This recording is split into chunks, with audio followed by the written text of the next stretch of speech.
శ్రీ జలేశ్వరాలయ అభివృద్ధి పనులకు మీరు భూరి విరాళాలు అందించండి. స్వామివారి కృపకు పాత్రులు కండి.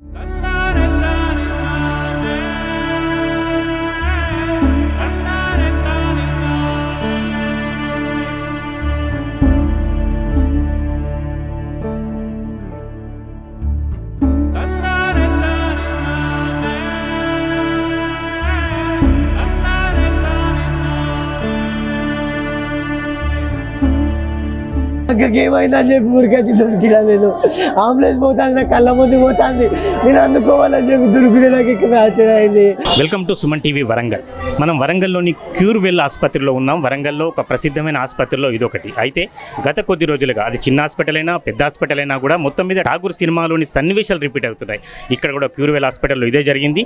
దీనికి సంబంధించిన వివరాలు విశేషాలు ఒకసారి చెప్పాల్సి వస్తే, స్థానికంగా అంటే పీసర అత్తగారు, తర్వాత గవిచర్ల ప్రాంతానికి, సంగం మండలం గవిచర్ల ప్రాంతానికి చెందిన ప్రవల్లిక అనే అమ్మాయి, ఇది రెండవ డెలివరీ. ఇంతకుముందు ఒక బాబు ఉన్నాడు, ఒక 6 సంవత్సరాల బాబు. ఇప్పుడు రెండవ డెలివరీ కోసం ఈ ఆసుపత్రిని రెగ్యులర్గా వాళ్ళు తల్లిదండ్రులు కాంటాక్ట్ చేస్తున్నారు. రెండవ డెలివరీకి సంబంధించి కూడా 2 రోజుల క్రితం ఆదివారం సాయంత్రం ఈ ఆసుపత్రిలో చేర్చారు. చేర్చిన తర్వాత కూడా హాస్పిటల్ నుంచి కూడా డాక్టర్ హేమ ఇక్కడ ఎవరు కూడా పెద్దగా సమాచారం, సరైన ఇన్ఫర్మేషన్ లేదు. చేరిన తర్వాత డెలివరీ కోసం తీసుకెళ్లారు.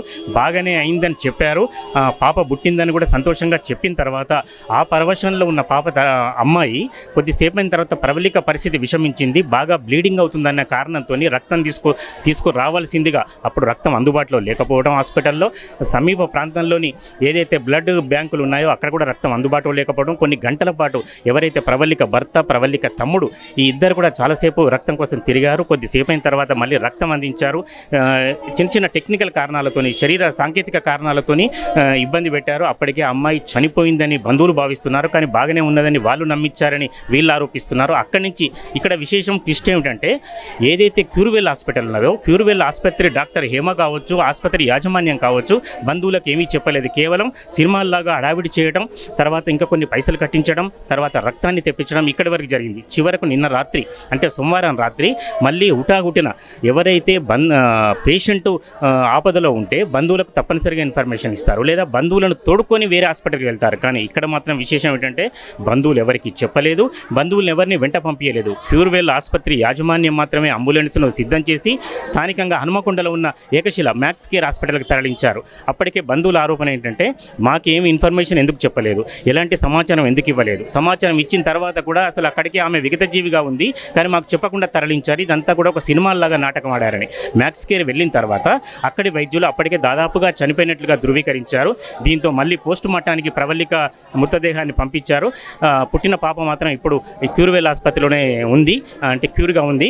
కానీ ఇటువంటి పరిస్థితులలో ఇంకా మరో విశేషం ఏమిటంటే, ఆ అబ్బాయి తమ్ముడు ఎవరైతే ఉంటారో ఆయన మెడికల్ రిప్రజెంటేటివ్గా పనిచేస్తున్నారు, హైదరాబాద్ నుంచి వచ్చారు. ఇదంతా హడావిడి చూసి ఆయనకి ఏమీ అర్థం కాకుండా అకస్మాత్తుగా పరిగెత్తుకొని వస్తే మెట్ల మించి దూకి కింద పడడం జరిగింది. అతని కాలు ఫ్రాక్చర్ అయింది. దాదాపు 2 నెలల విశ్రాంతి తీసుకోవాల్సిన పరిస్థితి. ఒకవైపు ఆ అమ్మాయి అంటే ఎవరైతే ఇంట్లో గృహిణి ఉన్నారో ఆ ప్రవళిక చనిపోవడం, తర్వాత పాప ఇంకా చికిత్స పొందుతుంటాం.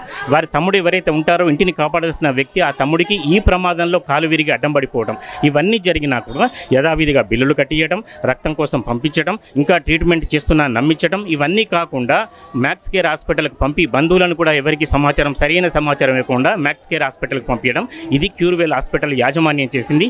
దీంతో బగ్గుమన్నారు చాలా వరకు నిన్నటి నుంచి కూడా.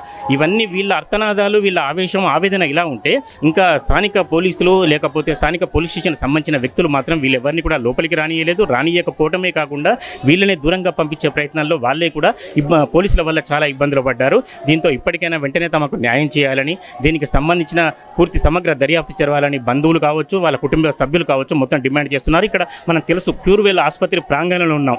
పెద్ద సంఖ్యలో అటు గవిచర్ల నుంచి కావచ్చు, లేకపోతే పీసర గ్రామం నుంచి కావచ్చు, వాళ్ళంతా వందల సంఖ్యలో, వాళ్ళ తల్లి కావచ్చు, పిన్ని కావచ్చు, వాళ్ళ తమ్ముడు ప్రస్తుతం మనతోనే ఉన్నాడు, వాళ్ళందరితో పాటు వందలాది మంది కుటుంబ సభ్యులు కూడా ఇక్కడ చేరుకున్నారు. పూర్తి స్థాయి దర్యాప్తు జరపాలి. అసలు ఎందుకు బ్లీడింగ్ అయింది, బ్లీడింగ్ అయిన విషయాలు మాకెందుకు చెప్పలేదు, దాదాపు 2 గంటలు చికిత్స చేస్తున్నామని ఎందుకు నమ్మించారు, నమ్మించినప్పుడు ఏం జరుగుతుందనేది పేషెంట్ ఎప్పుడైతే ఆరోగ్య పరిస్థితి మాకు చెప్పాలి, కానీ అటువంటి ఏం చెప్పలేదు. ఇవన్నీ అయిపోయిన తర్వాత మ్యాక్స్ కేర్ హాస్పిటల్ తరలించినప్పుడు ఏం జరుగుతుంది, తరలించిన తర్వాత కూడా మా బంధువులకు ఎందుకు చెప్పలేదు, బంధువులను వారి వెంట ఎందుకు పంపించలేదు అని వాళ్ళు ప్రధానంగా ఆరోపిస్తున్నారు. మరి ఈ ఆరోపణలకు పూర్తి స్థాయిలో క్యూర్వెల్ హాస్పిటల్ యాజమాన్యం జవాబు చెప్పాల్సిన అవసరం ఉంది. మీకు తెలిసింది ఏం జరిగిందో చెప్పండి. పాప పేరు చెప్పండి. నా బిడ్డ పేరు పరవళిక. నా బిడ్డను రేపు 10వ తారీఖు తీసుకురాలి ఆపరేషన్ చేస్తా అన్నది. ఈ హాస్పిటల్నే 10వ తారీఖు దాటద్దు పేగు మెడకేసుకొని ఉన్నది. అబ్బాయో అమ్మాయో నేను 10వ తారీఖు లోపు నేను ఆపరేషన్ చేసి నేను తీస్తా అన్నది. అంటే నేను నా బిడ్డను 10 గంటలకు నేను 9 తారీఖే తీసుకొచ్చిన. 9 తారీఖు తీసుకొని వస్తే ఆ నైట్ ఈడ పండుకున్నాం. నిన్న తెల్లారంగా నా బిడ్డకు బట్టలు వేసిండ్లు, లోపలి తీసుకుపోయిండ్లు. 9:30కు తీసుకుపోయిండ్లు నా బిడ్డను. 9:30కు తీసుకుపోయిన వాళ్ళు నా బిడ్డ తీసుకుపోతా అంటే అమ్మ బాయ్ అని చెప్పుకుంటా పోయింది, కొడుకు బాయ్ అని చెప్పుకుంటా పోయింది. నవ్వుకుంటా కిచ్చరా బిడ్డ. నా బిడ్డ 24 ఏండ్లే. తొలచూరు కాన్పు గుట్ట కింద కాన్లు అయింది నా బిడ్డ. ఆయన కొడుకు ఇగో ఈ కాన్పు 2వ కాన్పు. ఇప్పుడు కూడా అందుకే తీసుకుపోతాను. లోబడి పోయినాక ఆపరేషన్ చేసిండ్రు 2-3 గంటల సేపైన పాపని తీసుకొత్తలేరు. నా బిడ్డ వత్తలేదు అని నేను డోరు గుద్దుడు అడిగిపోయి నువ్వు పో నీ బిడ్డకు ఆపరేషన్ చేయలే ఇంకా మత్త డాక్టర్ రాలే మేము ఆడ ఆపుతానం అన్నారు. నా బిడ్డని ఇంతసేపు ఆపుతాను అని ఆడికి నేను ఏడ్చుకుంటా ఊకే డోరు గుద్దుకుంటాడ నిలబడ్డా. నా బిడ్డకు మత్త డాక్టర్ వచ్చిండని చూదిచ్చిండ్లో నా బిడ్డని చేసినాం ఆపరేషన్ చేసినాం అన్నారు. మా బిడ్డని తీసుకుని నా మనవరాలను తీసుకొచ్చి మా అల్లుని చేతిలో పెట్టిండ్రు. నా బిడ్డ ఎట్లున్నది మంచిగా ఉన్నదా అన్న. నీ బిడ్డ బాగానే ఉన్నది కాకుండా ఆపరేషన్ చేయనా మరి ఇట్లనే అన్నది. చెయ్యండి మేడం ఆయన మా అల్లుడు చెప్పిండు. చేస్తానన్నది బాగున్నది మంచిగా ఉన్నది చేస్తా అన్నది. ఇంత లేటుగా ఎందుకు అవుతుంది నా బిడ్డ కన్నా అంటే నీ బిడ్డకు పేగులు సదిరి కుట్లెత్తాను మత డాక్టర్ రాలేదు లేట్ అయింది అన్నది. అన్నాక నా బిడ్డను 4 గంటలకి ఇతరికి తీసుకొచ్చింది. 2 గంటల 2 అవుతుంది ఇతరికి తీసుకొచ్చింది. ఇగో పావలికని తీసుకొస్తాను చూపెడతాం రా అన్నది. ఉరికిన మా అల్లుడు చూసిండు, నా కొడుకు చూసిండు, నేను చూసిన. ఆ రూమ్లో తీసుకొచ్చింది. ఆ రూమ్లో వేసిండ్లు ఆకు సీతను పెట్టిండ్లు. అదేమో మిషన్లు నడిచేది పెట్టిండ్లు. నా బిడ్డ దగ్గర నేను మళ్ళీ పోయి వస్తానని మల్లూరికి ఏమనిపిస్తుంది బిడ్డ నీకు చెప్పే బిడ్డ గింతసేపు చేసిండే నీకు ఆపరేషన్ బిడ్డ అన్న. అమ్మ నా తలకాయ తిరుగుతుంది, నా గొంతు గుంజుకపోతుంది అమ్మ, నాకు దూపు అవుతుంది అమ్మ అన్నది.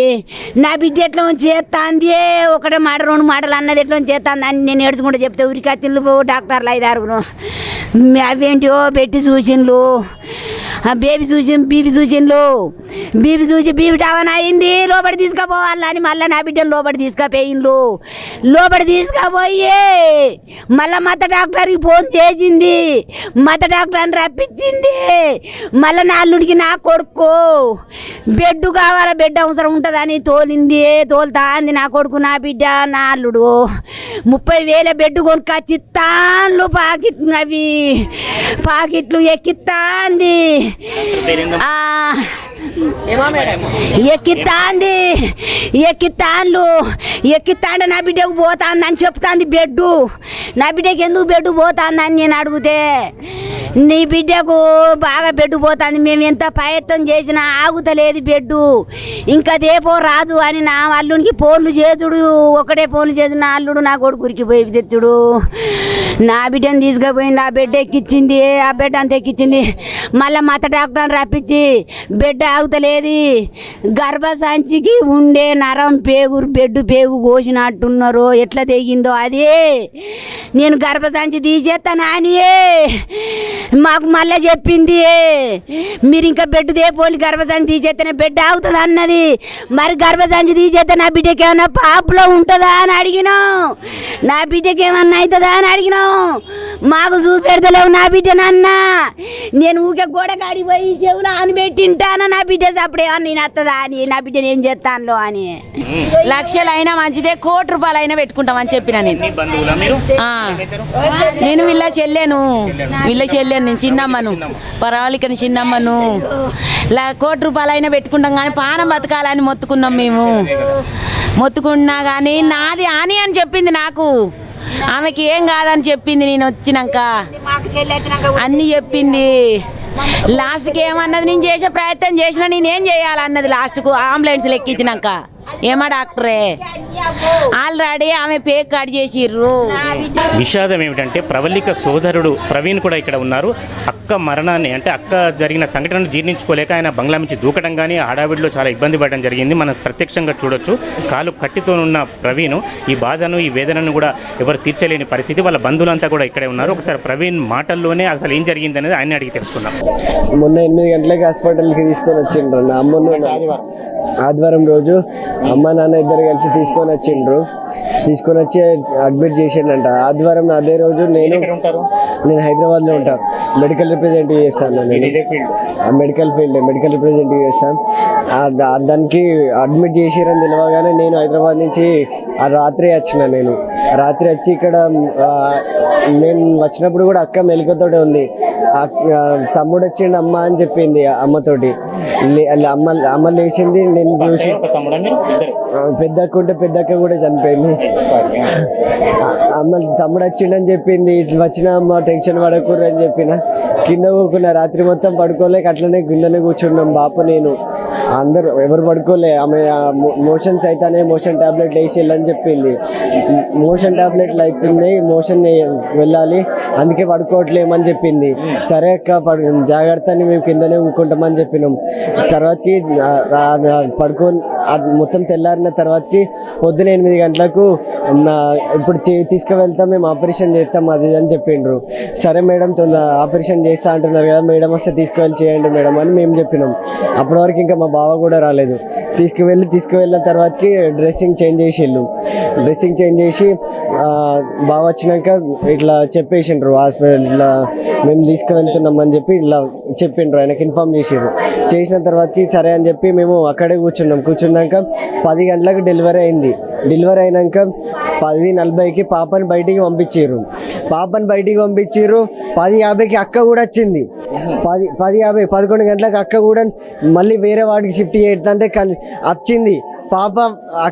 పాపని ముద్దాడుకుంది. నా పాప నాకు ఆడపిల్ల పుట్టిందని మురిచిపోయింది, సంబరపడ్డది. ఫోటో కూడా తీసినాం, మా బాబు ఫోన్లో ఉంటుంది. బయటికి తీసుకొచ్చినాక ఫోటో కూడా తీసుకున్నాం. అక్క మంచి అప్పటి వరకు కూడా తను యాక్టివ్ ఉంది. పాప పుట్టినాక కూడా అక్క యాక్టివ్ ఉంది, మాట్లాడింది, పాపను ముద్దాడుకున్నది. తర్వాతకి కుట్లేయాలి అవి ఇవి అని చెప్పి సంతోషం అనిపించింది. కుట్లేయాలని చెప్పి తీసుకొని పోయినాక మళ్ళీ ఒక అర్ధ గంటకి మళ్ళీ బయటికి వచ్చి పోయినసారి ఫస్ట్ డెలివరీ సీకేఎంలో చేసుకున్నారు మీరు, దానివల్ల వాళ్ళు తప్పుడుగా సీజరింగ్ చేసారు.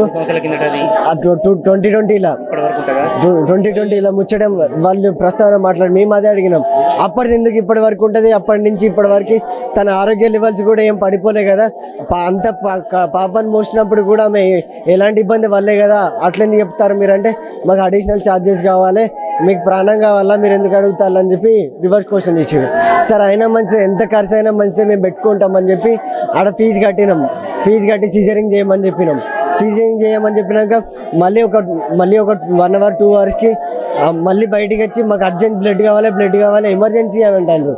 ఎమర్జెన్సీ ఎందుకు సార్, ఇప్పుడే బాగుందని చెప్పారు, ఇప్పుడే సీజరింగ్ కంప్లీట్ చేసిన అని చెప్పారు. ఇంతకుముందు మాతో మాట్లాడింది కదా అని చెప్పిన. బ్లడ్ కావాలంటే ఇక్కడ డొనేషన్లకి తిరిగినాం. అక్కడ ఇవన్నీ డొనేషన్లకు తిరిగినాం మా బావ నేను. ఆ డొనేషన్ వాళ్ళు ఇచ్చేవాళ్ళు పర్సన్ ఇస్తే పర్సన్ని ఆల్టర్నేట్ తీసుకొని ఇస్తా అన్నారు. పర్సన్స్ తీసుకొని వస్తే మా దగ్గర బ్లడ్ లేదని చెప్పిండ్రు. మా దగ్గర బ్లడ్ లేదని చెప్పారు. చాలా అక్కడ రెడ్ వేల్ ఉన్నది చూడు, అక్కడికి పోయినాం, ఇక్కడ పోయినాం, కాకతీయ పోయినాం, ఎక్కడ పోయినా బ్లడ్ దొరకలేదు. పర్సన్స్ తీసుకొచ్చినా కూడా బ్లడ్ లేదన్నారు.